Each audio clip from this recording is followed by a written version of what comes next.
ছিলাম পিজি হাসপাতালে যখন অঞ্জনা আপা লাইভ সাপোর্টে দেখবেন, আমি আমার ফেসবুক আইডিতে একটা পোস্টও দিচ্ছি।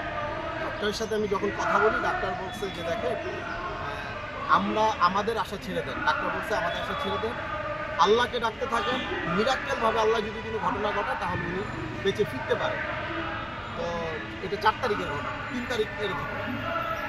তো এফডিসিতে যখন অঞ্জনা আপার লাশ নিয়ে আসে, তখন কিন্তু একটা গুঞ্জন উঠেছে যে ওনার যে কাজের লোক ছিল ওনারা বলতেছে যে ওনার পিঠের মধ্যে অনেক দাগ পাওয়া গেছে।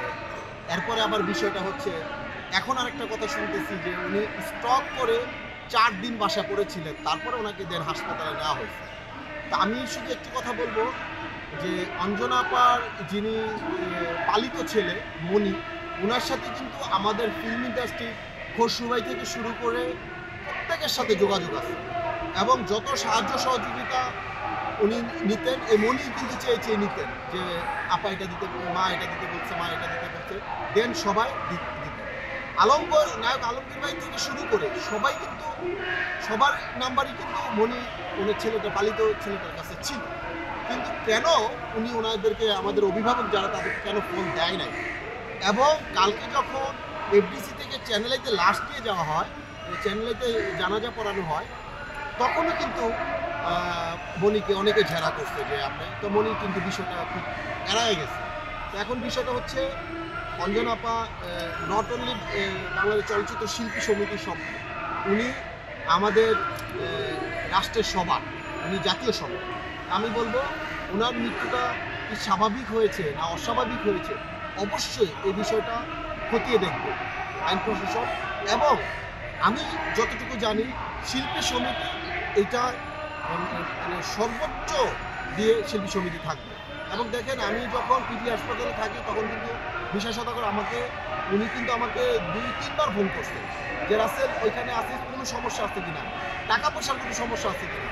পরে জাকিরকে, আমাদের যে অফিস সহকারী জাকির ভাইকে মিশা ভাই ফোন দিয়ে চ্যানেলেতে নিয়ে যায়, চ্যানেলেতে নিয়ে যেয়ে 2 লাখ টাকা জাকির ভাইয়ের হাতে দেয়। এবং জাকির ভাই টাকা নিয়ে যখন হসপিটালে আসে তখন আমাকে বলে রাসেল ভাই যে মিশা ভাই টাকা পাঠাইছে। তো সার্বক্ষণিক এটা পর্যালোচনায় ছিল যে টাকার জন্য তার চিকিৎসার কোনো ঘাটতি হয় কিনা। তো এখন আমি বলবো যে বিষয়টা আলোচনা উঠছে অঞ্জনা আপার ব্যাপারে, এটা অবশ্যই খতিয়ে দেখবে এবং শিল্পী সমিতি এটার পদক্ষেপ নেবে। এবং যদি কেউ পদক্ষেপ না নেয়, সেই ক্ষেত্রে আমি রাসেল নিয়ে কিন্তু পদক্ষেপ নিব ইনশাআল্লাহ।